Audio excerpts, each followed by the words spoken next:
দেখো, আমরা গত ক্লাসে মিওসিসের ধাপগুলো দেখেছিলাম। মিওসিসের ধাপগুলো দুই ভাগে ভাগ করা হয়েছিল, মিওসিস 1 আর মিওসিস 2। মিওসিস 1-এ প্রোফেজ স্টেজটা অনেক বড় ছিল। এটা 5টা ভাগে আবার ভাগ করেছিলাম, সেটা হচ্ছে লেপ্টোটিন, জাইগোটিন, প্যাকাইটিন, ডিপ্লোটিন এবং ডায়াকাইনেসিস। এই 5টা ধাপ পরে মেটাফেজ 1, তারপরে অ্যানাফেজ 1 এন্ড দেন টেলোফেজ 1। এরপরে যদি সাইটোকাইনেসিস হয় সেক্ষেত্রে এই কোষটা মানে একটা কোষ দুটো কোষে বিভেদিত হবে। আর যদি সাইটোকাইনেসিস না হয় তাহলে একটা কোষের ভেতরে দুইটা নিউক্লিয়াস থাকবে। সেই দুইটা নিউক্লিয়াসে ক্রোমোজোম গুলো অর্ধেক হয়ে যাবে। দ্যাট মিনস যদি একটা কোষে 4টা ক্রোমোজোম থাকে, দেন একটা কোষে একটা নিউক্লিয়াসে চলে যাবে দুটো ক্রোমোজোম, আর একটা নিউক্লিয়াসে চলে যাবে দুটো ক্রোমোজোম। এখানে কিন্তু এই যে 4টা ক্রোমোজোম একটা কোষে ছিল, ক্রোমোজোম গুলো কিন্তু ভাগ হলো না। কি হলো? ক্রোমোজোম গুলো অর্ধেক হয়ে গেল। ক্রোমোজোম ভাগ হওয়া মানে কি? ক্রোমোজোম ভাগ হওয়া মানে সেন্ট্রোমিয়ার থেকে ভাগ হয়ে যাওয়া, অর্থাৎ সেন্ট্রোমিয়ারের মাঝ থেকে ভেঙে দুটো ক্রোমাটিড দুই দিকে যাওয়া। এটা হচ্ছে ক্রোমোজোমের বিভাজন। এখানে কিন্তু সেটা হবে না। এখানে কি হবে? ক্রোমোজোম গুলো গোটা গোটাই দুটো নিউক্লিয়াসে চলে যাবে। তো এর পরের বার মিওসিস 2 হবে। মিওসিস 2, তারপরে মিওসিস 2 আবার ওই 4টা ভাগে ভাগ করা হয়, প্রোফেজ 2, মেটাফেজ 2, অ্যানাফেজ 2, টেলোফেজ 2। এবং দেন ওই ভাগে কিন্তু গিয়ে, মানে প্রোফেজ 2, মেটাফেজ 2, অ্যানাফেজ 2 তে গিয়ে ক্রোমোজোম গুলো সেন্ট্রোমিয়ার ভাগ হবে। ভাগ হয়ে এখানে ক্রোমোজোম গুলো ভাগ হবে। ভাগ হওয়ার পরে লাস্ট টাইমে 4টা নিউক্লিয়াস তৈরি করবে। 4টা নিউক্লিয়াসের মধ্যে দেখা যাবে যে মাদার ক্রোমোজোমে যে 4টা ক্রোমোজোম ছিল, এই 4টা কোষের মধ্যে এসে 4টা ক্রোমোজোমই ভাগ হয়ে প্রত্যেকটা কোষের ভিতরে মাদার ক্রোমোজোমের চেয়ে অর্ধেক সংখ্যক ক্রোমোজোম, অর্থাৎ দুটো করে ক্রোমোজোম চলে আসবে। সেই কারণে মিওসিসকে বলা হয় হ্রাসমূলক বিভাজন। কেন? কারণ এই যে মিওসিস 1 এর ক্ষেত্রে আমরা দেখলাম, মিওসিস 1-এ এখানে কি হলো? ক্রোমোজোম অর্ধেক হয়ে গেল। তাহলে হ্রাসমূলক বিভাজন হলো, অর্থাৎ 4টা কোষের ভিতরে 4টা ক্রোমোজোম ছিল, সেই 4টা ক্রোমোজোম একটা কোষে চলে গেল দুটো ক্রোমোজোম। একটা কোষের না বলে আমরা একটা নিউক্লিয়াসে বলি। একটা নিউক্লিয়াসে চলে গেল দুটো ক্রোমোজোম এবং অন্য আর একটা নিউক্লিয়াসে চলে গেল দুটো ক্রোমোজোম, অর্থাৎ দুটো আর দুটো, 4টা ক্রোমোজোম ভাগ হয়ে গেল। কিন্তু পরের ধাপে মিওসিস 2-তে এসে সেই যে দুটো ক্রোমোজোম আবার কি হলো? একটা নিউক্লিয়াসের ভেতরে সেন্ট্রোমিয়ার থেকে ভাগ হয়ে এই এক একটা ক্রোমোজোম আবার দুটো অংশে চলে গেল। অর্থাৎ প্রথম মিওসিস হ্রাসমূলক বিভাজন এবং দ্বিতীয় মিওসিস সমীকরণিক বিভাজন। মিওসিসের সংজ্ঞায় আমরা দেখেছি যে এখানে নিউক্লিয়াস দুইবার বিভাজিত হবে। এই যে দেখো, প্রথম মিওসিসে একবার নিউক্লিয়াস বিভাজন হবে, হয়ে একটা নিউক্লিয়াস ভেঙে দুটো নিউক্লিয়াস হবে, এবং দ্বিতীয় মিওসিসে আবারও আরেকবার নিউক্লিয়াস বিভাজন হবে। তাহলে এই দুইটা নিউক্লিয়াস, এখানে যে ধাপগুলো শেষে দুটো নিউক্লিয়াস হয়েছিল, সেই দুটো নিউক্লিয়াস ভাগ হয়ে এখানে আরো দুইটা নিউক্লিয়াস করে ভাগ হবে। তাহলে এখানে যে একটা নিউক্লিয়াস ছিল, এখানে দুটো বের হলো, এই দুটো আবার ভাগ হয়ে এখানে লাস্টে এসে 4টা নিউক্লিয়াস হয়ে গেল। অর্থাৎ নিউক্লিয়াস দুইবার বিভাজন হলো। আর ক্রোমোজোম একবার বিভাজিত হবে। ক্রোমোজোম এই ফার্স্ট মিওসিসে বিভাজন হবে না, ক্রোমোজোম গুলো শুধু অর্ধেক হয়ে যাবে, এবং দ্বিতীয় মিওসিসে এসে কিন্তু ক্রোমোজোম বিভাজন হবে। অর্থাৎ এই যে নিউক্লিয়াস দুইবার বিভাজন হলো এবং ক্রোমোজোম একবার বিভাজন হলো, হয়ে একটা কোষ 4টা কোষে পরিণত হবে। এবং মাতৃকোষের যে নিউক্লিয়াসটা ক্রোমোজোম ছিল, সেই ক্রোমোজোম পুরোই অর্ধেক হয়ে যাবে, অর্থাৎ ডিপ্লয়েড কোষ হ্যাপ্লয়েড কোষে পরিণত হবে। আমরা গত ক্লাসে বলেছিলাম যে মিওসিস কোন কোষে হয়? অবশ্যই এবং অবশ্যই দেহ ডিপ্লয়েড কোষে হয়। দেহকোষে মিওসিস হয় না, হয় হচ্ছে জনন কোষে। জনন কোষ তার সব জায়গায় থাকে না। একটা উদ্ভিদের ক্ষেত্রে জনন কোষ কোথায় থাকে? যদি আমি হায়ার প্ল্যান্টের কথা চিন্তা করি, সেটা থাকে ফুলের ভেতরে, তাই না? ফুলের ভেতরে জনন কোষ থাকে। আর একটা যদি হায়ার এনিম্যালের কথা চিন্তা করি, তাহলে জনন অঙ্গ কিন্তু আলাদা আছে। যেমন মেইলের ক্ষেত্রে টেস্টিস এবং ফিমেলের ক্ষেত্রে যদি আমি হিউম্যান চিন্তা করি, ওভারি, তাই না? এবং হায়ার এনিম্যালের ক্ষেত্রেও তাই দেখা যায় যে এই জায়গাগুলোতে, যেমন আমাদের যে কোনো স্কিন সেল বলি, অথবা নার্ভ সেল বলি, অথবা স্নায়ু কোষ বলি, চর্বি কোষ বলি, কোষ তো অনেক রকম আছে। অন্যান্য কোষে তো মিওসিস প্রক্রিয়া বিভাজন হবে না। বিভাজন হবে কোথায়? শুধুমাত্র জনন মাতৃকোষে, জননাঙ্গের জনন মাতৃকোষে। চলো আমরা মিওসিসের ধাপগুলোতে যাই। আজকে আমরা প্রথমে পাওয়ার পয়েন্টটাই ভালোভাবে দেখব, এবং দেন আমরা একটু প্র্যাকটিক্যালিও একটু দেখার চেষ্টা করব। তো মিওসিস 1 কে আমরা কয় ভাগে ভাগ করেছি? প্রথমে সেই আগের মতো মাইটোসিসও যেমন ছিল প্রোফেজ, মেটাফেজ, অ্যানাফেজ, টেলোফেজ, কিন্তু এখানে আমরা বলবো কি প্রোফেজ 1, মেটাফেজ 1, অ্যানাফেজ 1, টেলোফেজ 1। তো যাই হোক, প্রথম ধাপ হচ্ছে প্রোফেজ 1। আমরা জানি মাইটোসিসের ক্ষেত্রেও কিন্তু দেখেছিলাম যে প্রোফেজ দশাটাই কিন্তু সবচেয়ে বড় হয়। তো এখানেও তাই, প্রোফেজ 1 দশাটা অনেক বড় এবং এখানে অনেক কাজ হয়। তো প্রোফেজ 1 দশাটা যেহেতু বড় এবং অনেকগুলো কাজ হয়, তো এই কাজগুলোর উপর ভিত্তি করে আমরা প্রোফেজ 1 কে মোট 5টা ভাগে ভাগ করেছি। কি কি? লেপ্টোটিন, জাইগোটিন, প্যাকাইটিন, ডিপ্লোটিন এবং ডায়াকাইনেসিস। তো লেপ্টোটিন হচ্ছে প্রথম স্টেজ। এখন আমরা বলেছিলাম যে একটা মিওসাইট, মানে যে কোষটা মিওসিসে অংশগ্রহণ করবে তাকে বলা হয় কিন্তু মিওসাইট। তো একটা মিওসাইট প্রথম যখন সে যেতে চায় তখন কি সে কি স্টেজ গুলো অতিক্রম করে আসে? ইন্টারফেজ স্টেজ অতিক্রম করে আসে। তো ইন্টারফেজ স্টেজের আগে ইন্টারফেজ স্টেজ আবার কয়েকটা ভাগে ভাগ ছিল, তাই না? G1, S এবং G2। G1 স্টেজে আমি দেখে তোমাদের ক্রোমোজোম গুলোকে একটু বোঝানোর চেষ্টা করি যে ক্রোমোজোম গুলো থাকে কিভাবে, তন্তুর মতো করে, তাই না? লুকস এরকম। দেখো, মনে করো যে এগুলো একটা ক্রোমোজোম। এখন দেখো তো, আমার এখানেও একটা ক্রোমোজোম আছে এবং এখানেও কিন্তু একটা ক্রোমোজোম আছে। আমার দুই হাতেই, ডান হাত এবং বাম হাত দুই হাতেই কিন্তু একটা করে ক্রোমোজোম আছে, কিন্তু ভলিউম কোনটার বেশি মনে হচ্ছে? দেখো তো, মনে হচ্ছে না যে এটার ভলিউম অনেক বেশি এবং এটার ভলিউম কম? ঠিক তাই, G1 স্টেজে ক্রোমোজোম গুলো এরকম থাকে, অর্থাৎ মাত্র একটা তন্তু থাকে। এই যে ক্রোমোজোম, আমি যদি এটাকে ছাড়াই অনেক বড় একটা হবে এবং কি হবে? একটা সিঙ্গেল স্টেজ। কিন্তু এস ফেজে গিয়েই, G1 ফেজে তো এরকম থাকলো, এস ফেজে গিয়েই তার ভলিউমটা কেন বেড়ে যাচ্ছে? কারণ ভলিউমটা বাড়ার কারণ হচ্ছে, আমি এটা রাখি, কারণ হচ্ছে ডিএনএটা ডুপ্লিকেট হয়। বলেছি না, ডিএনএ ডুপ্লিকেট হয়, রেপ্লিকেশন হয়। দেখো, এটাও কিন্তু এই একটা ক্রোমোজোমই। এটা কি হয়েছে? ডিএনএটা জাস্ট আইডেন্টিক্যাল আর একটা ক্রোমাটিডে পরিণত করছে, সেন্ট্রোমিয়ার অংশ ছাড়া। এই সেন্ট্রোমিয়ার অংশের এটা যুক্ত হয়ে আছে এবং এই যে একটা ক্রোমোজোম ছিল, এই একটা ক্রোমোজোমের ডিএনএ গুলো ডুপ্লিকেট হয়ে এই অবস্থায় চলে এসেছে, দুটো করে স্ট্র্যান্ড তৈরি করেছে। ক্রোমোজোমের সংখ্যা কিন্তু বাড়েনি, এটা সবসময় মনে রাখবে। শুধুমাত্র কি হয়? ডিএনএ ডুপ্লিকেট হয়। ওকে, এই গেল আমার ইন্টারফেজ দশা। ইন্টারফেজ দশায় একেবারে তন্তুর মতো প্যাঁচায় পুচায় থাকে। ওকে, এরপরে লেপ্টোটিন দশায় চলে আসে, অর্থাৎ মিওসিসে প্রবেশ করে, মিওসিস 1-এ। তো এখানে কি হয়? নিউক্লিয়াস আকারে বৃদ্ধি পায়। স্বাভাবিক, এখানে অনেকগুলো প্রোটিন প্রোটিন সিনথেসিসকারী বিভিন্ন এনজাইম গুলো আসে, তারপরে অন্যান্য ডিএনএ ডুপ্লিকেশন হয়। স্বভাবতই কি হবে? নিউক্লিয়াসের আকার বৃদ্ধি পাবে এবং নিউক্লিয়াসে পানির বিয়োজন হবে। আর পানির যদি বিয়োজন হয়, তাহলে এই যে আমি দেখালাম যে তন্তুর মতো যে ক্রোমোজোম, সেগুলো কি করতে থাকে? নিজ অক্ষের উপর পেঁচাইতে থাকে। যদি এরকম এরকম পেঁচায় পেঁচায় পুচায় পুচায় পুচায় হয়, তাহলে এটা কি হবে? অনেক লম্বা ছিল, ধীরে ধীরে কি ছোট হয়ে আসবে, একদম ছোট হয়ে আসবে। তো নিউক্লিয়ারের পানি বিয়োজন হবে এবং ক্রোমাটিন তন্তুগুলো ভেঙে যায়। ক্রোমাটিন তন্তু যখন একবারে থাকে, ধরো এই কোষের ভিতরে একটা কোষের ভিতরে এরকম তন্তুর মতো থাকে। যদি তন্তুর মতো থাকে, তাহলে কি তুমি বলতে পারবে যে এখানে কয়টা ক্রোমোজোম আছে? তা কিন্তু নয়। তো ওই তন্তুগুলো ভেঙে আমাদের কোষে এক একটা ডিপ্লয়েড সেলে মোট হিউম্যানের 46টা ক্রোমোজোম থাকে, তাই না? 46টা ক্রোমোজোম পেঁচায় পুচায় থাকে।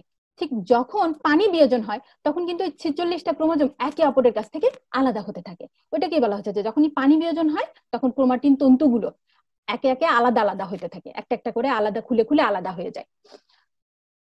তো ক্রোমাটিন তন্তু ভেঙে যখন আলাদা হয়ে যায়, তখন ওগুলোকে আমরা কি বলতে পারি? যে ক্রোমোজোমের আত্মপ্রকাশ ঘটে। তারপরে এখানে নিউক্লিয়ার মেমব্রেন এবং নিউক্লিওলাস অবকৃত থাকে। এটা মনে রাখবা যে নিউক্লিয়ার মেমব্রেন ভাঙতে শুরু করে প্রোফেজ স্টেজের লাস্টের দিকে, অর্থাৎ মেটাফেজ স্টেজেই ভেঙে যায়। কেন? কারণ প্রোফেজ স্টেজের লাস্টের দিকে কি হয়? স্পেন্ডেল ফাইবার গঠন হয়। যখনই কিনা স্পেন্ডেল ফাইবার গঠন হয়, তো স্পেন্ডেল ফাইবার গুলোর ধাক্কায় বলো আর ক্রোমোজোম গুলো বের হয়ে এসে স্পেন্ডেল ফাইবারের সাথে যুক্ত হতে চায়, সেটা বলো, অর্থাৎ সেই কারণগুলোর কারণে নিউক্লিয়ার মেমব্রেন যদি না ভেঙে যায়, তাহলে কি হবে? ক্রোমোজোম গুলো কিন্তু স্পেন্ডেল ফাইবারের সাথে লাগতে পারবে না। কারণ কি? নিউক্লিয়ার মেমব্রেনের বাইরের দিক দিয়েই তো স্পেন্ডেল ফাইবার তৈরি হয়, দুই মেরু জুড়ে। একটা কোষের দুই মেরু জুড়েই স্পেন্ডেল ফাইবার তৈরি হয়। আমরা যখন পরে আঁকবো তখন আরেকটু ক্লিয়ার হব। ওকে, তারপর প্রাণী কোষে বুকে স্টেজ এবং উদ্ভিদ কোষে কখনো কখনো সাইনেজেসিস দেখা যায়। এটা কেমন? এটা হচ্ছে যখন ক্রোমাটিন তন্তুগুলো ভেঙে আলাদা আলাদা হয়ে যায়, অর্থাৎ এই যে আমাদের 46টা ক্রোমোজোম আছে, এরা আলাদা হয়ে যাচ্ছে, নিউক্লিয়াসের ভেতরে, তখন তারা কি করে নিউক্লিয়ার মেমব্রেনের সাথে একটু লেগে থাকে। নিউক্লিয়ার মেমব্রেনের একটা দিক অথবা একটা প্রান্ত অথবা দুটো প্রান্তই কি করে নিউক্লিয়ার মেমব্রেনের সাথে লেগে থাকে, যে কোনো একদিকে গিয়ে। তখন দেখতে ওটাকে মনে হয় যেন একটা বুকে টাইপ, ফ্লাওয়ার বুকে, ফুলের তোড়ার মতো মনে হয়। তো সেই স্টেজটাকে বলা হচ্ছে বুকে স্টেজ।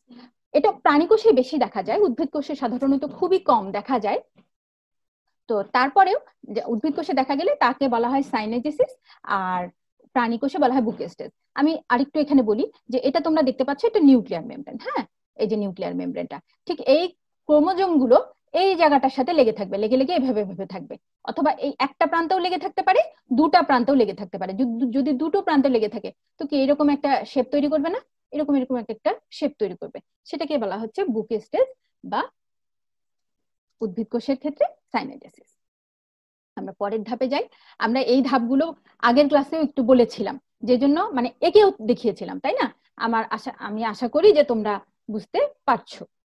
এরপরে জাইগোটিন স্টেজে যাই। জাইগোটিন স্টেজ হচ্ছে জোড়াতন্তু।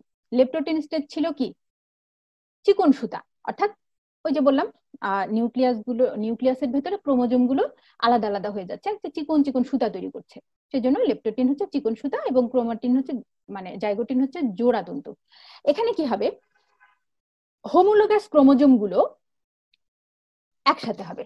এখন হোমোলোগাস ক্রোমোজোম কি, আমাদের আমাদের যখন শুরুটা হয়েছিল, প্রত্যেক উদ্ভিদ বলি প্রাণী বলি কিভাবে শুরু হয়, প্রথমে এক একটা যৌন জননের ক্ষেত্রে প্রথমে স্পার্ম এবং ওভাম একত্রিত হয়, তাই না? স্পার্মের ভেতরে যেহেতু এটা একটা হ্যাপ্লয়েড সেল, ওখানে যদি হিউম্যান বিং চিন্তা করি, ওখানে ওভামেও থাকে কয়টা ক্রোমোজোম, 23টা ক্রোমোজোম, এবং স্পার্মেও থাকে 23টা ক্রোমোজোম। যখন দুটো ফিউশন হয়ে জাইগোট তৈরি করে, তখন সেই জাইগোটের সেলে কয়টা ক্রোমোজোম থাকে? অবশ্যই 46টা ক্রোমোজোম। তো 46টা ক্রোমোজোম ওই জাইগোটটা যখন বাড়ে, বারবার সেল ডিভাইড মাইটোসিস প্রক্রিয়া বিভাজিত হয়ে হয়ে তো একটা মানুষের তৈরি করে। তো তখন সেই মানুষটার কোষগুলোতে যে 46টা ক্রোমোজোম থাকে, তাহলে সেই 46টার মধ্যে 23টা কোথা থেকে আসলো? বাবার কাছ থেকে আসলো। 23টা আসলো মায়ের কাছ থেকে। তোমার আমাদের সবার কিন্তু এই একই দশা। কারণ আমার কোষে যতগুলো কোষ আছে, আমার দেহে যত কোষ আছে, প্রায় 60-70 বিলিয়ন কোষ, ট্রিলিয়ন কোষ, সরি, সেই 60-70 ট্রিলিয়ন কোষেই যতগুলো ডিপ্লয়েড সেল, সেই ডিপ্লয়েড সেলগুলোতে প্রত্যেকটা কোষে 46টা করে ক্রোমোজোম আছে। সেই 46টা ক্রোমোজোমের 23টা আমি পেয়েছি বাবার কাছ থেকে, 23টা পেয়েছি মায়ের কাছ থেকে। তো ওই 23টা ক্রোমোজোম, 1 নাম্বার ক্রোমোজোম বাবার, 1 নাম্বার ক্রোমোজোম মা, 2 নাম্বার বাবা, 2 নাম্বার মা, অর্থাৎ 1-1, 2-2, 3-3, 4-4, প্রত্যেকটারই তো জোড়া আছে, তাই না? তো ওই 1 নাম্বার ক্রোমোজোম আমার মায়ের ক্রোমোজোমেও যেরকম শেপ সাইজ গঠন ছিল এতটুকু যদি হয়, বাবার 1 নাম্বার ক্রোমোজোমও কিন্তু শেপ সাইজ গঠনে ওই একই রকম। তাহলে তাই যদি হয়, তাহলে ওই 1 নাম্বার ক্রোমোজোম এবং 1 নাম্বার ক্রোমোজোম কি হবে? একত্রিত হবে। তো ওই একই আকৃতি এবং একই জিনের সজ্জারীতি সম্পূর্ণ দুটো ক্রোমোজোম, যাদের একটি পিতা এবং একটি মাতা থেকে আগত হয়, তাদেরকে সমসমস্ত বা হোমোলোগাস ক্রোমোজোম বলে। তোমাদের আমি একটা জিনিস দেখাই, সেটা হচ্ছে, দেখতে পাচ্ছ? ঠিক আছে, এটা মনে করো একটা এটা হচ্ছে আমাকে এটা নিউক্লিয়ার মেমব্রেন, এই গ্রিন কালারের এটা হচ্ছে নিউক্লিয়ার মেমব্রেন। এর ভেতরে আমার 4টা ক্রোমোজোম এখানে আছে। এখন 4টা ক্রোমোজোম যদি হয়, তোমরা কে বলতে পারো যে হোমোলোগাস ক্রোমোজোম কোন দুটো? এই 4টা ক্রোমোজোম, নিশ্চয়ই এই 4টা ক্রোমোজোমের মধ্যে দুটো এসেছে বাবার কাছ থেকে, দুটো এসেছে কার কাছ থেকে? মায়ের কাছ থেকে। তো একই শেপ সাইজ গঠনের যদি হয়, সেক্ষেত্রে এই ক্রোমোজোমটা আর এই ক্রোমোজোমটা দেখো, এটা এবং এটা, এটা এবং এটা, তাই না? এই 2টা ক্রোমোজোম কেমন? আকার আকৃতিতে একই রকম। তার মানে কি এই দুটা হচ্ছে হোমোলোগাস ক্রোমোজোম। এবং এটা এই দুটো আবার কি হোমোলোগাস ক্রোমোজোম, কারণ শেপ সাইজ আকৃতি তাদের একই রকম। তো আমি কি হোমোলোগাস ক্রোমোজোমটা তোমাদের বোঝাতে পারলাম? অর্থাৎ একই আকৃতি, একই জিনের সজ্জারীতি সম্পূর্ণ যে ক্রোমোজোমগুলো যাদের একটি পিতা থেকে এবং একটি মাতা থেকে আসে, তাদেরকেই বলা হয় হোমোলোগাস ক্রোমোজোম। এখন এই হোমোলগাস ক্রোমোজোম গুলো জোড়ায় জোড়ায় অবস্থান করবে। কোথায়? জাইগোটিন দশায়। যেহেতু বলা হচ্ছে কি এখানে জোড়া তন্তু, তাহলে আমি একটু খুলেই নেই। এই যে হোমোলগাস ক্রোমোজোম আমার দুটো,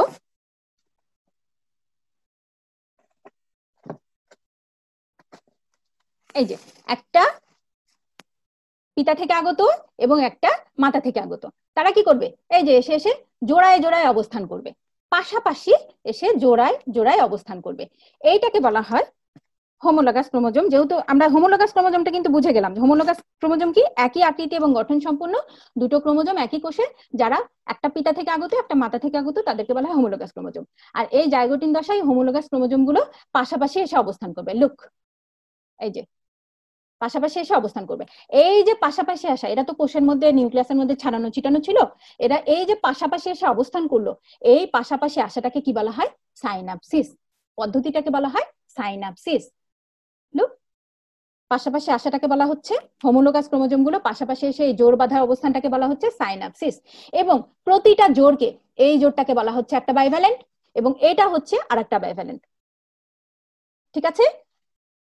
একই আকৃতি, আমি বারবার করে বলছি যাতে তোমাদের মাথার মধ্যে একেবারে গেঁথে যায়, সেটা হচ্ছে একই আকার আকৃতি সম্পূর্ণ যে ক্রোমোজোম গুলো, তাদেরকে বলা হয় হোমোলোগাস ক্রোমোজোম। এবং হোমোলোগাস ক্রোমোজোম গুলো যে পাশাপাশি এসে জোড় বাঁধে, জোড় বাঁধার পদ্ধতিটিকে বলা হয় সাইনাপসিস। এবং জোড় বাঁধার পরে যে অংশটা গঠিত হয়, এইগুলোকে বলা হয় বাইভ্যালেন্ট।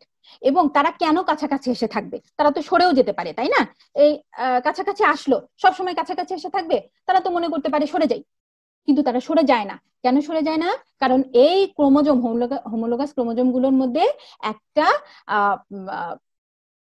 একটা কম্পোনেন্ট ফর্ম করে, সেটাকে বলা হয় সাইনাপটোনিমাল কমপ্লেক্স। একটা কমপ্লেক্স আসে, সেই কমপ্লেক্সটা কি করে? এই দুটো ক্রোমোজোমকে, এই হোমোলোগাস ক্রোমোজোম গুলোকে বেঁধে রাখে একসাথে। বেঁধে রাখা মানে মানে কাছাকাছি ধরে রাখতে সহায়তা করে। এটাকে বলা হয়, যে জিনিসটা এই দুটো ক্রোমোজোমকে একত্রে লেগে থাকতে সহায়তা করে, তাকে বলা হয় সাইনাপটোনিমাল কমপ্লেক্স। বোঝাতে পারলাম? তাহলে কি হলো? হোমোলোগাস ক্রোমোজোম গুলো পাশাপাশি আসবে, পাশাপাশি এসে তৈরি করবে বাইভ্যালেন্ট, এবং বাইভ্যালেন্টের ডায়াড অবস্থায় থাকে। এটা কিন্তু ডায়াড, ডায়াড মানে কি? দুটা, তাই না? ডায়াড অবস্থায় থাকে। এবং এদের মধ্যে বাইভ্যালেন্ট তৈরি করলো, বাইভ্যালেন্ট গুলোকে একত্রিত হয়ে থাকতে সহায়তা করে কে? সাইনাপটোনিমাল কমপ্লেক্স। এবং এটা সবসময় খেয়াল রাখবা যে এই দশায়, জাইগোটিন দশায়, একটা নিউক্লিয়াসের ভেতরে যতগুলো বাইভ্যালেন্ট গঠন হবে, তাহলে কি সেটা হচ্ছে সেই কোষের ক্রোমোজোম সংখ্যার অর্ধেক নাম্বার। আমাদের ক্ষেত্রে যদি বলি, তাহলে আমাদের কোষে কয়টা ক্রোমোজোম আছে? 46টা ক্রোমোজোম। তাহলে জাইগোটিন দশায় ওই কোষের কতগুলো বাইভ্যালেন্ট গঠিত হবে নিউক্লিয়াসটার ভেতরে? রাইট, 23টা বাইভ্যালেন্ট গঠন হবে। এখানে আমরা দেখেছিলাম কি, এই কোষটার ভেতরে 4টা ক্রোমোজোম ছিল, তাহলে এখানে বাইভ্যালেন্ট কয়টা গঠন হয়েছে দেখো? 2টা বাইভ্যালেন্ট, তাই না? 2টা বাইভ্যালেন্ট গঠন হয়েছে। তো যে কোনো প্রজাতির ক্ষেত্রে যদি 10টা ক্রোমোজোম থাকে একটা ডিপ্লয়েড কোষে, সে যদি মিওসাইট হয়, তাহলে সেখানে 5টা বাইভ্যালেন্ট হবে। সোজা কথা, যতগুলো ক্রোমোজোম থাকবে ঠিক তার অর্ধেক সংখ্যা বাইভ্যালেন্ট গঠন হবে, অর্থাৎ যে কয়টা বাইভ্যালেন্ট হবে সেটা হচ্ছে সেই প্রজাতিটার হ্যাপ্লয়েড নাম্বার। ওকে, আমরা জাইগোটিন দশাটাও দেখে নিলাম। এবার চলো আমরা প্যাকাইটিন দশায় চলে যাই। প্যাকাইটিন দশা, এটাও খুবই ইম্পর্টেন্ট একটি দশা। প্যাকাইটিন দশা হচ্ছে পুরুষ সুতা। এখন কি হবে? পানি বিয়োজন কিন্তু চলছেই, তার মানে কি নিউক্লিয়াস গুলো কিন্তু খেয়ে খেয়ে আরো খাটো হচ্ছে, তাই না? এখন এখানে দেখো যে মজার বিষয়টা ঘটে, আমরা এতক্ষণ ডায়াড দেখে আসছিলাম, বাইভ্যালেন্টটা ডায়াড ছিল, মানে কি দুইটা দুইটা। ডায়াড, মোনাড মানে কি? একটা। ডায়াড মানে দুইটা, দুইটা অংশ, মানে তোমাদের মনে ছিল দুইটাই। কিন্তু এখানে এই দশায় এসে কি হয়, প্রত্যেকটা ক্রোমোজোম সেন্ট্রোমিয়ার অংশ ছাড়া তাদের এই যে বাহুগুলো ভাগ হয়ে যায়, অর্থাৎ টেট্রাড দশায় পরিণত হয়। টেট্রাড মানে কি? 4। টেট্রা মানে আমরা কি জানি? 4 জানি না? তাহলে কি হলো, এই যে বাইভ্যালেন্টের প্রতিটি ক্রোমোজোম সেন্ট্রোমিয়ার অংশ ছাড়া লম্বালম্বি ভাবে বিভক্ত হয়ে 2টি করে ক্রোমাটিড গঠন করে এবং টেট্রাড দশায় পরিণত হয়। আমি কি দেখাতে পাচ্ছি? এই দেখো, এখানে 2টা হয়েছে, এখানে 2টা হয়েছে, আবার এই পাশেও 2টো এন্ড 2টো। আমি আলাদা করে দেখাই, এই দেখো 4 লুক 4টা এবং 4টা, অর্থাৎ টেট্রাড দশায় পরিণত হয়েছে। এখন টেট্রাড দশায় যখন পরিণত হয় তখন একই ক্রোমোজোমের দুইটা যে ক্রোমাটিড, এই দুইটা ক্রোমাটিডকে বলা হয় সিস্টার ক্রোমাটিড। এরা কিন্তু আইডেন্টিক্যাল, কারণ আমরা এটা এই ভাগটা কোথায় হয়েছিল বলতো? ইয়েস, ইন্টারফেস দশায় কিন্তু ডিএনএ ডুপ্লিকেশন হয়ে গিয়েছিল, কিন্তু এরা একসাথে লেগেই ছিল, এতক্ষণও বোঝা যায়নি। যেহেতু পানি বিয়োজন হয়ে ওরা খাটো খাটো খাটো খাটো খাটো এবং মোটা হচ্ছে, এই খাটো ও মোটা হওয়ার ফলে এই প্যাকাইটিন দশায় এসে ওরা আলাদা আলাদা ভাগ হয়ে যায়। এই যে এরা দুইটা কিন্তু আইডেন্টিক্যাল। এখানে যদি চোখের, এখানে যদি চুলের ইয়ে থাকে, জিন থাকে, তো এটাতেও চুলের জিনই আছে। এখানে যদি এই মাথায় যদি চোখের কালারের জিন থাকে, এখানেও কিন্তু চোখের কালারের জিনই আছে, অর্থাৎ এরা কিন্তু আইডেন্টিক্যাল। তো এদের মধ্যে অনেকে কোশ্চেন করে, ম্যাডাম সিস্টার ক্রোমাটিডে কেন ক্রসিং ওভার হয় না? সিস্টার ক্রোমাটিডে ক্রসিং ওভার হলে তো কোনো চেঞ্জ আসবে না, এটা তো সেম টু সেম, তাই না? যাই হোক, আমি আরেকটু পরে আরেকটু ভালোভাবে বলছি। তো একই ক্রোমোজোমের দুটো ক্রোমাটিডকে পরস্পরে কি বলে? Sister chromatid. আর এই যে হোমোলোগাস ক্রোমোজোমের এই দুটা কি হোমোলোগাস ক্রোমোজোম ছিল না? এই যে এটা একটা প্যারেন্ট মা থেকে এসেছিল, একটা মায়ের থেকে এসেছে, একটা বাবার থেকে এসেছে।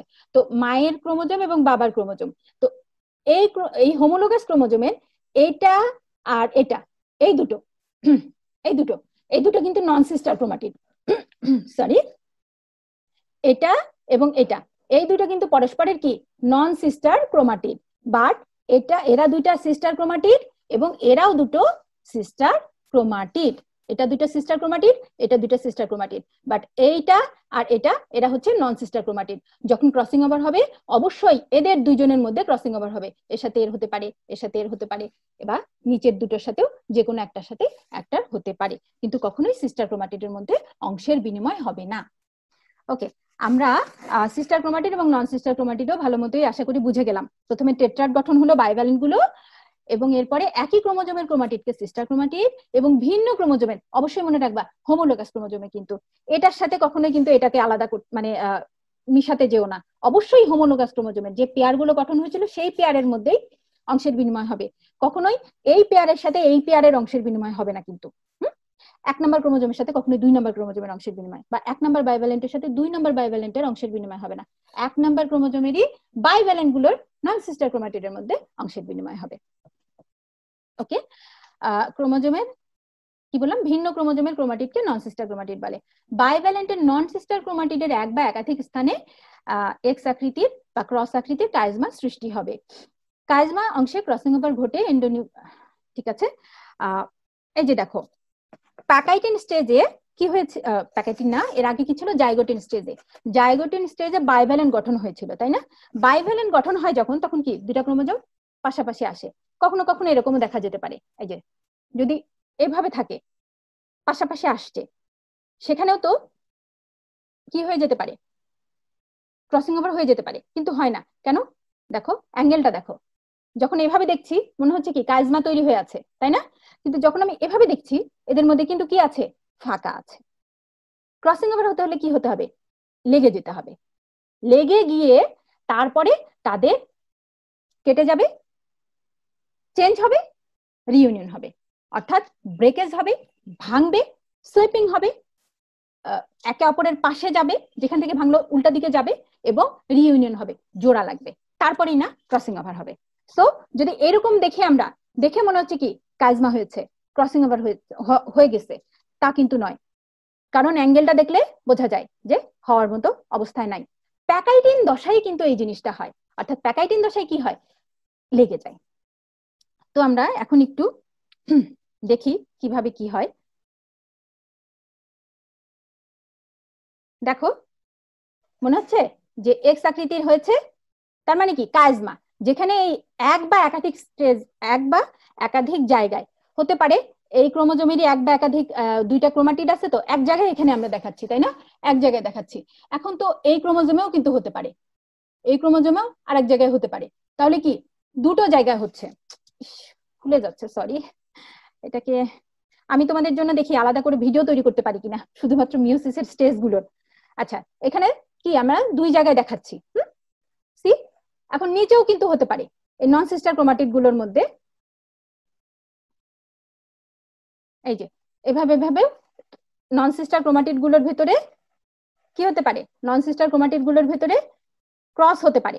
যদি ক্রস হয়, অর্থাৎ যেখানে ক্রস চিহ্ন হবে তাহলে বুঝতে হবে কি এখানে কি কাইজমা ফর্মেশন হয়েছে। যদি কাইজমা ফর্মেশন হয় তাহলে সেখানে কি হবে, এই প্যাকারিন দশায় এন্ডোনিউক্লিয়াস এনজাইম আসবে। এন্ডোনিউক্লিয়াস এনজাইম মানে কি, এন্ডোনিউক্লিয়াস এনজাইম মানে হচ্ছে যেই এনজাইমটা পরস্পরের জায়গাটাকে কেটে দেয়। অর্থাৎ আমরা এখন ছোটটাই যাই, ধরে নেই আমার এইখানে এই ক্রোমোজোমটা এভাবে ক্রস চিহ্ন হয়েছে, এন্ডোনিউক্লিয়াস এনজাইম আসে এই দুটোকেই কেটে দিবে।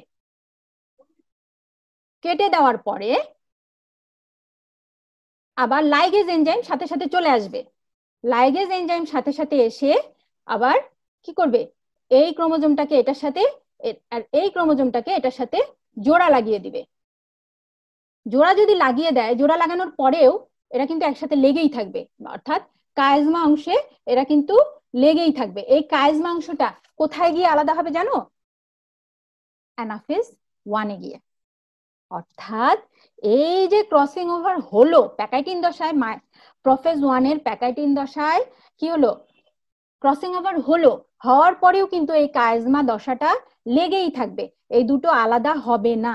কোথায় গিয়ে আলাদা হবে, যখন কিনা এই ক্রোমোজোম গুলোকে ভাগ হয়ে যেতে হবে। কোথায় গিয়ে ভাগ হবে, অবশ্যই অ্যানাফেজ দশায়। অ্যানাফেজ দশা তো মানে গতি দশা আমরা জানি, ওই দশাতেই কি হয়, ক্রোমোজোম গুলো ভাগ হয়ে দুই মেরুতে চলে যায়।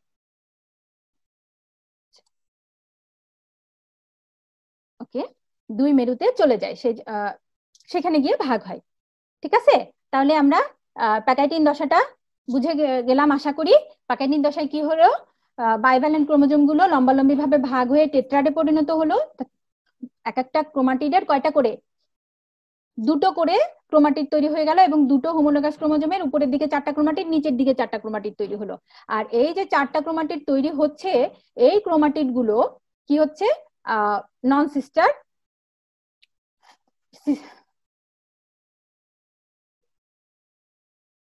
ওকে, একই ক্রোমোজোমের ক্রোমাটিডকে সিস্টার ক্রোমাটিড এবং হোমোলোগাস ক্রোমোজোমের, এবং আলাদা ক্রোমোজোম গুলোকে কি, এটাকে বলা হচ্ছে সিস্টার ক্রোমাটিড, এটাকে বলা হচ্ছে দুইটা আলাদা আলাদা হোমোলোগাস ক্রোমোজোমের ক্রোমাটিড গুলোকে বলা হচ্ছে নন সিস্টার ক্রোমাটিড। আর এই নন সিস্টার ক্রোমাটিড গুলোর মধ্যে বিভিন্ন জায়গায় কি হয়, জোড়া লেগে যায়, এটাকে বলা হয় ক্রস চিহ্নিত হয়, এই ক্রস হয়ে যায়, তখন সেটাকে বলা হয় কাইজমা। তো কাইজমা চিহ্নিত অংশগুলোতেই এন্ডোনিউক্লিয়াস এনজাইমের প্রভাবে দুটো জায়গা ভেঙে যায়, এবং পরবর্তীতে লাইগেজ এনজাইমের প্রভাবে সুইপিং হয়ে দুটো নন সিস্টার ক্রোমাটিড তাদের অংশের বিনিময় করে ফেলে, অর্থাৎ ক্রসিং ওভার হয়, যেটাকে বলা হয় জেনেটিক রিকম্বিনেশন। নিউক্লিয়ার মেমব্রেন ও নিউক্লিওলাস এখনো অবিকৃত থাকে। আমরা পরের স্টেজে যাই, ডিপ্লোটিন দশা। ডিপ্লোটিন দশায় কি হয়, সাইনাপটোনিমাল কমপ্লেক্স, যেটা কোথায় তৈরি হয়েছিল, লেপ্টোটিন দশায়, জাইগোটিন দশায়, তাই না, যে দুটো ক্রোমোজোমকে, এই হোমোলোগাস ক্রোমোজোম গুলোকে রাখার জন্য,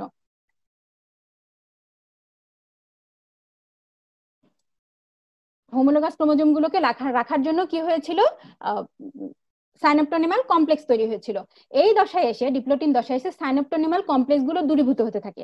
তখন কি হয়, যেহেতু সাইনাপটোনিমাল কমপ্লেক্স নষ্ট হয়ে যাচ্ছে, তাহলে কি হবে, এই ক্রোমোজোম গুলো কি হবে, পরস্পর থেকে আলাদা হতে শুরু করবে।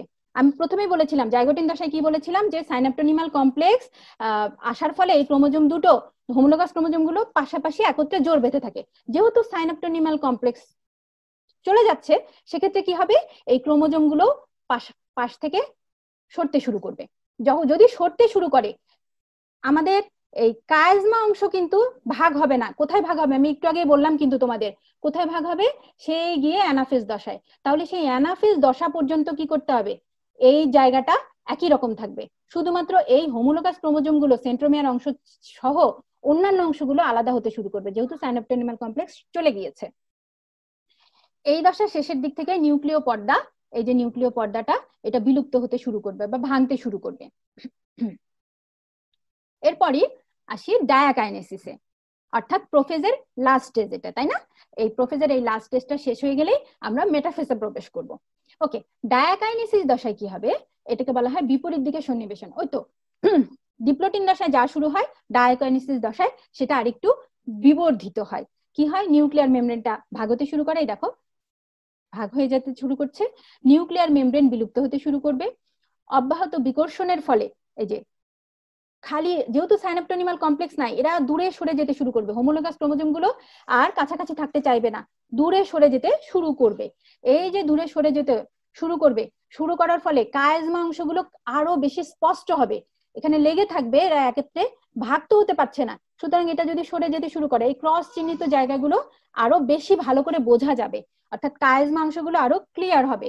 ক্রোমোজোম গুলো অব্যাহত পানি বিয়োজনের ফলে ক্রোমোজোম গুলো আরো খাটো হবে, আরো মোটা হবে, যার ফলে আরো বেশি ক্রোমোজোম গুলোকে ভালো মতো দেখা যাবে। এরপরে একেবারে শেষের দিকে কি হয়ে যাবে? মেমব্রেন একেবারে নাই হয়ে যাবে, স্পিন্ডেল ফাইবার তৈরি হতে শুরু করবে, যার ফলে স্পিন্ডেল ফাইবার গুলো যদি তৈরি হয় তাহলে এখানে একটা মেরু তৈরি হবে, এখানে একটা মেরু তৈরি হবে, স্পিন্ডেল ফাইবার গুলো এভাবে সরে আসবে এবং এই ক্রোমোজোম গুলো যাই কি হবে? স্পিন্ডেল ফাইবারের সাথে যুক্ত হবে। পরে মেটাফেজ দশা। এখন এই যে মেটাফেজ দশায় আসলাম, আমি মেটাফেজ দশাটা শেষ করেই আমরা প্রোফেজ দশাটা নিয়ে কারো কোনো কোশ্চেন আছে? মানে তোমরা কি বুঝতে পারলে? জি ম্যাম, বুঝতে পেরেছি। ম্যাম কোন অধ্যায় পড়াচ্ছেন? ম্যাম বাবু কায়াজমা ওইটা একটু বুঝিয়ে দিবেন? কি বাবু? বলো বলো বলো। ম্যাডাম কায়াজমা ওই এক্স আকৃতির কোনটার সাথে কোনটা হয় এটা একটু বুঝিয়ে দেন। নন সিস্টার ক্রোমাটিড। কোনটা নন সিস্টার ক্রোমাটিড? হোমোলোগাস ক্রোমোজোমের যে দুটো আলাদা আলাদা পেয়ার, সেই পেয়ারের একই ক্রোমোজোমের দুটো যে ভাঁজ, সেটাকে কি বলা হচ্ছে? Sister chromatid. আর আরেকটা ক্রোমোজোমের যে দুইটা, এটা হচ্ছে কি এই এই ক্রোমোজোমের সাথে এটা, এটা কি নন সিস্টার? এরা দুজন নন সিস্টার। হ্যাঁ হ্যাঁ, দুজন নন সিস্টার, বাট এরা দুজন কি সিস্টার সিস্টার, ঠিক আছে? সিস্টার। এখন এই নন সিস্টার ভেতরে যখন ওরা কাছাকাছি আসে, এই যে লেগে যায়, এটা হচ্ছে কি ক্রস আকৃতি হচ্ছে না? এই যে দুইটা নন সিস্টার ক্রোমাটিড, এটাকে বলা হচ্ছে, এই যে ক্রস আকৃতি, এটাকে বলা হচ্ছে যে জায়গায় লেগে যায় সেই জায়গাটাকে বলা হচ্ছে কায়াজমা। এটা কিন্তু কয়েক জায়গায় হতে পারে, 4 জায়গা, 5 জায়গা, 6 জায়গাও হতে পারে। হ্যাঁ, যেখানে যেখানে লাগবে, অর্থাৎ যেখানে লাগছে, যেখানে কায়াজমা হচ্ছে, সেখানে কিন্তু ক্রসিং ওভার হবে। আর এই ক্রসিং ওভার হয় বলেই তোমার ভাই বোনদের সাথে তোমাদের এত অমিল চেহারায়, গঠনে। বুঝতে পারছো? একই মায়ের পেটের ভাই বোন হওয়া সত্ত্বেও তোমাদের মধ্যে কি থাকে? ভিন্নতা থাকে। কেন? কারণ এই যে বাবা এবং মায়ের ক্রোমোজোম গুলোর ভিতরে মিওসিসের সময় এই প্যাকাইটিন দশায় কি হয়? অংশের বিনিময় হয়। যতগুলো ক্রসিং ওভার হবে, চেঞ্জ তো তত বেশি আসবে, তাই না? তুমি কি কাজমা বুঝতে পারলে বাবু?